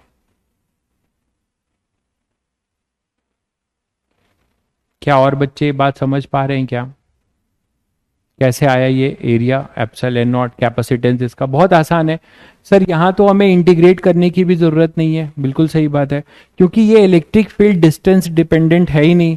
वहां तो आपने देखा था कि स्फेयर में के क्यू बाई आर स्क्वायर था, जो डिस्टेंस रेडियल डिस्टेंस के का फंक्शन था, इसीलिए हमें उसे इंटीग्रेट करना पड़ा पोटेंशियल डिफरेंस निकालने के लिए। लेकिन यहाँ पे तो आप सभी बच्चे जानते हो कि यहाँ पर जो नेट फील्ड होगी, ये भी सिखाया था कि इसके वजह से होगा Q बाई 2 एप्सिलॉन नॉट, और इसके वजह से भी इधर ही होगा कितना, Q बाई 2 एप्सिलॉन नॉट। तो दोनों शीट की तरह काम करेंगे तो नेट फील्ड कितना होगा यार, दोनों ऐड हो जाएंगे, तो ई नेट कितना आएगा, Q by epsilon naught. Area A B, मैंने सिग्मा नहीं लिखा है ना, तो यहाँ एरिया भी होगा, तो ये नेट आएगा। तो ये फील्ड तो सर डिस्टेंस डिपेंडेंट है ही नहीं, यहां से लेके यहां तक की फील्ड कांस्टेंट है, तो पोटेंशियल हम डायरेक्ट लिख सकते हैं। इस प्लेट का पोटेंशियल ए है, ये बी है, तो यहाँ वी बी तो जीरो है। वी ए को आप क्या लिख सकते हो, वी ए को वी लिख सकते हो। तो what is your potential difference, आप डायरेक्ट लिख सकते हो कि माइनस ई इंटू डी। लेकिन मैंने तुम लोगों को यह भी सिखाया था कि यहां माइनस का चक्कर मत करना, जब कांस्टेंट है तो आप सीधे सीधे हायर माइनस लोअर कर दो। तो ये अपना हायर पोटेंशियल पहले से है, तभी फील्ड हायर से लोअर जाती है। तो आप हायर माइनस लोअर करके लिखोगे तो यहां माइनस लिखने की जरूरत नहीं है। तो आप क्या लिखोगे यहां पर, V A minus V B is equal to E into D. V B यहां पर जीरो है। मैंने यहां माइनस क्यों नहीं लिखा, सभी को क्लियर है, क्योंकि मैं पहले से हायर माइनस लोअर लेके चल रहा हूं। लेकिन जब आप डीवी लिखते हो माइनस इंटीग्रल, तो आपको नहीं पता होता ना कि कौन हायर कौन लोअर है, तो आप वहां पे माइनस लेके इंटीग्रेट करते हो। तो यहां पे वी ए की वैल्यू आपने क्या बोला, वी, तो यहां पे आ जाएगा V is equal to Q by epsilon naught A into D. बहुत खुशी खुशी आपने, और बहुत आपके लिए एक आसान सी बात हो गई, इसका कैपेसिटेंस निकाला। इसको आप Q is equal to epsilon naught A by D करो इंटू वी करो, ठीक है। तो Q, इसको कंपेयर कर रहे हो Q equal to C V से, तो C अपने पास पैरेलल प्लेट के लिए आ गया epsilon naught A by D. तो ये आपके लिए सेकंड इंपॉर्टेंट, बहुत इंपॉर्टेंट रिजल्ट डिराइव हुआ, वो आपको ध्यान रखना है। This is A second important result for capacitance of A parallel plate capacitor, capacitance of A parallel plate capacitor. तो ये बात आपको यहाँ पे ध्यान रखनी है, ये इंपॉर्टेंट रिजल्ट है। तो केवल रिजल्ट से काम नहीं चलेगा, अगर केवल रिजल्ट से काम चलता तो मैं डायरेक्ट रिजल्ट ना बता दिया होता। अप्रोच बहुत जरूरी है। आईआईटी एडवांस के क्वेश्चन बेसिकली अगर आप टच करना चाह रहे हो तो आपको अप्रोच सीखना पड़ेगा हर चीज का, ठीक है, क्योंकि कभी एडवांस वाले डायरेक्ट फॉर्मूले पे क्वेश्चन नहीं देंगे, ये इस डेरिवेशन और इस अप्रोच पे क्वेश्चन देंगे, ठीक है। तो epsilon naught A by D, फिर आप यहाँ पे देख रहे हो कि मीडियम डिपेंडेंसी आ रही है और डी है इसका सेपरेशन, है ना। एरिया क्या है, अच्छा एरिया की बात करो तो एरिया सब लोग समझते हैं ना, ये है प्लेट एरिया। तो प्लेट एरिया आप क्या लिखोगे यहाँ पे डायमेंशन के अकॉर्डिंग, एल इंटू डब्ल्यू। तो प्लेट एरिया एक तरीके से क्या है, एल इंटू डब्ल्यू। तो आप ये भी देख रहे हो कि ये ज्योमेट्रिकल कंस्ट्रक्शन पे भी डिपेंडेंसी रखता है, ज्योमेट्रिकल कंस्ट्रक्शन पे भी डिपेंडेंसी रखता है। ये क्लियर है सभी बच्चों को। तो आपने ये capacitance of A parallel plate capacitor देखा। अभी हम दोनों के, जो भी हम कैपेसिटर पढ़ रहे हैं, दोनों प्लेट के बीच में एरिया ले रहे हैं, ठीक है, एरिया ले रहे हैं।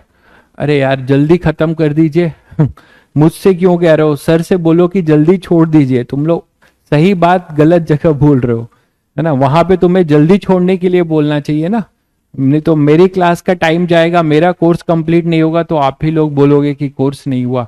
पढ़ाना सब कुछ है अच्छे से, ठीक है, अच्छे से पढ़ा के कोर्स खत्म करने के लिए तो ज्यादा पढ़ना पड़ेगा ना बेटा। तो हम लोग ज्यादा नहीं पढ़ रहे हैं, तो एटलीस्ट जो हमारा असाइन टाइम है उसको तो पढ़ें। आप देखते हैं कि इसीलिए मैं कोई भी फालतू बात करने से बचता हूं बहुत ज्यादा, कि आपका समय बहुत कीमती है, ठीक है, आपका समय बहुत कीमती है, ठीक है। तो आपके इस समय को मैं समझता हूं और आपके उस दर्द को भी समझता हूं कि यहाँ पे कुछ बच्चे होंगे जो नो डाउट, अगर मैं अपने लेवल पे, आपके लेवल पे अपने आप को खड़ा करके देखता हूं तो मैं उस चीज को फील कर सकता हूं। जब मैं तैयारी करता था, मेरे तैयारी और आपके तैयारी में बहुत अंतर हो गया है। आप बहुत ज्यादा जो है एफर्ट दे रहे हो, ठीक है, क्योंकि आपको, जो बच्चे स्कूल जाते हैं, मैं वो सोचता हूँ कि वो कैसे मैनेज करते होंगे, उनका विल पावर कितना ज्यादा स्ट्रांग है कि वो स्कूल में पढ़ते हैं, फिर तुरंत 4 बजे से यहाँ पर आते हैं और 4 बजे से लेके पूरे जो है अभी 9 o'clock तक पढ़ते हैं, फिर अपना घर का काम भी करते हैं। तो ठीक है, लेकिन ये बात है कि ये विल पावर अगर जो बच्चा के पास है वो कहीं जाया नहीं जाएगी, ठीक है, ठीक है। और मैं एक चीज जरूर बोलूंगा कि आप स्कूल अगर उतना ही जाइए उतना ही स्कूल जाइए जितने से आपको परेशान ना किया जाए। और बाकी जो समय आप स्कूल, जैसे 5 दिन है तो 3 दिन चले जाइए, 2 दिन चले जाइए, 4 दिन कभी चले जाइए, आप शेड्यूल के अकॉर्डिंग। और वो जो समय बचाते हो उसको घर में बैठ के पढ़ो, ठीक है। और कुछ बच्चे जो अपने 12th के हैं वो काम गलत कर रहे हैं कि वो केवल क्लास ही कर रहे हैं। जैसे मान लो डमी वाले बच्चे हैं, वो केवल क्लास ही कर रहे हैं, ठीक है। क्यों? क्योंकि वो फिर यहां पढ़ रहे हैं, 11th में भी पढ़ रहे हैं ड्रॉपर में, तो फिर वो खुद क्या पढ़ेंगे यार? खुद खुद अपना जो टॉपिक चल रहा है उस पर प्रैक्टिस कब करेंगे? इसीलिए मैं ये सजेस्ट करूंगा कि अभी आप जो टॉपिक पढ़ रहे हो, ऐसे ही आप सोचो 5 टॉपिक पढ़ रहे हैं, केमिस्ट्री में 3 टॉपिक रन हो रहा होगा, फिजिक्स में 4 हो गया, उसके बाद से आपका क्या कहते हैं, मैथ्स, मैथ्स में 5 टॉपिक रन हो रहा है। इन 5 टॉपिक पे प्रैक्टिस ही बहुत बड़ी चीज है। और मैं आपको बता दूं कि जेई मेंस की अगर बात करें आप, तो जेई मेंस में ये जो सेगमेंट चल रहा है, this is very crucial for you, all of you, क्योंकि यहाँ पे इसका वेटेज जाएगा 50 से 55%। मैंने कम ही बोला, 55% टू 60% बोल सकता हूँ। बहुत कभी कभी, क्योंकि जेई मेंस में अपने जो 12th सेगमेंट है उसका 55 to 60% का वेटेज रहता है। तो आप अगर आप ये सोचो कि आपने जो है 30 क्वेश्चन है, 30 क्वेश्चन में अगर 50% लेते हो तो 15 क्वेश्चन आप यहां से निपटाओगे। तो आपको ये कोशिश करना चाहिए कि अभी मुझे इस 15 में से एटलीस्ट 10 से 15 के बीच वाले को मैं हाथ में ही कर लूंगा, ठीक है, समझ गए? तो आप 10 और 15 के बीच में से जो इतना आप करके इस पे प्रैक्टिस करें कि एटलीस्ट जेई मेंस लेवल पे मैं 10-15 के बीच में 12-15 या 10 क्वेश्चन हम निकाल ही लेंगे। फिर मैं आपको जब 11th पढ़ाऊंगा तब आप 11th में जुट के वो 15 का भी आप जुगाड़ कर लेंगे, ठीक है। लेकिन आप साथ में सब कुछ करना चाहेंगे तो आई डोंट थिंक कि आप फिर यहाँ पे घर में प्रॉपर प्रैक्टिस कर पाएंगे, आपके पास समय बचेगा नहीं, ठीक है। चलिए, ठीक है। तो नेक्स्ट अपना है सिलेंड्रिकल कैपेसिटर। मैं एक ऐसा कैपेसिटर तैयार करूं जो सिलेंड्रिकल है। इनफैक्ट वो भी आप आसानी से कर सकते हैं, क्योंकि मैंने तुम लोगों को cylindrical capacitor, very long cylindrical capacitor का बाहर में इलेक्ट्रिक फील्ड सिखाया था। कोई बच्चा बताएगा कि उसका फॉर्मूला क्या था? देखें कितने बच्चों को याद है। आप लोग का टेस्ट, अभी टेस्ट दिया था तुम लोगों ने, तो कोई भी वेरी लॉन्ग सिलेंड्रिकल कैपेसिटर का बाहर के लिए, बिल्कुल गॉस लॉ से हम लोगों ने निकाला था, बिल्कुल सही कह रहे हैं, गॉस लॉ से निकाला था हमने। तो बाहर के लिए एक वेरी लॉन्ग सिलेंड्रिकल कैपेसिटर है, उसका बाहर के लिए इलेक्ट्रिक फील्ड का फॉर्मूला मैंने तुम लोगों को निकलवाया हुआ है। और शायद ये भी बताया था तुम लोगों को कि सर वो जो है एक लाइन चार्ज की तरह ही बिहेव करता था। बहुत बढ़िया भाई, बहुत बढ़िया। कुछ बच्चों ने, उनको आता है, सही है। सिग्मा के टर्म्स में वो सही बोल रहे हैं। Sigma R upon 2 epsilon naught, sigma को क्यू के फॉर्म में जब रखोगे, तो क्यू के फॉर्म में जब रखोगे तो वो लाइन चार्ज की तरह बिहेव करेगा, ठीक है, लाइन चार्ज की तरह, ठीक है, वो लाइन चार्ज की तरह बिहेव करेगा। तो जब वो लाइन चार्ज की तरह बिहेव करेगा तो आप उसकी इलेक्ट्रिक फील्ड निकाल लोगे, देखो। तो आप इसको इसको भी निपटा सकते हो।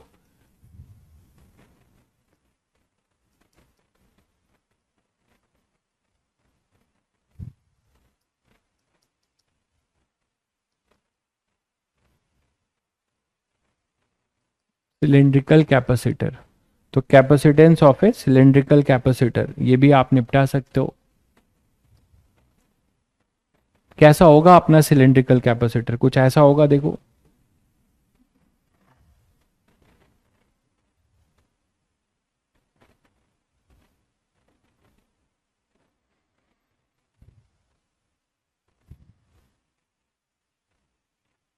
ठीक है। और एक इसी को सराउंड करता हुआ दो होंगे ना, 2 प्लेट्स होते हैं, अब ये सिलेंड्रिकल 2 प्लेट्स होंगे आपके पास। इसी को सराउंड करता हुआ एक दूसरा होगा, और बाहर वाले की हम क्या करेंगे? अर्थिंग।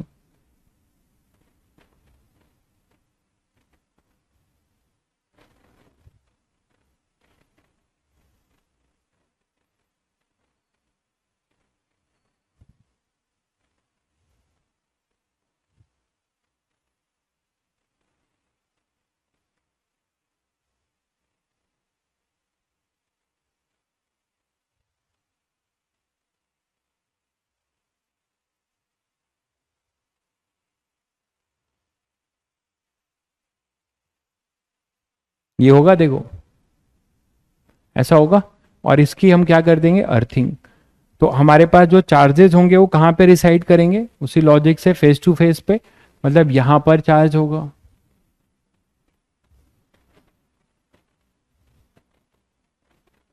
इनर वाले सिलेंडर के आउटर सरफेस पे चार्ज होगा, कंडक्टर है ना।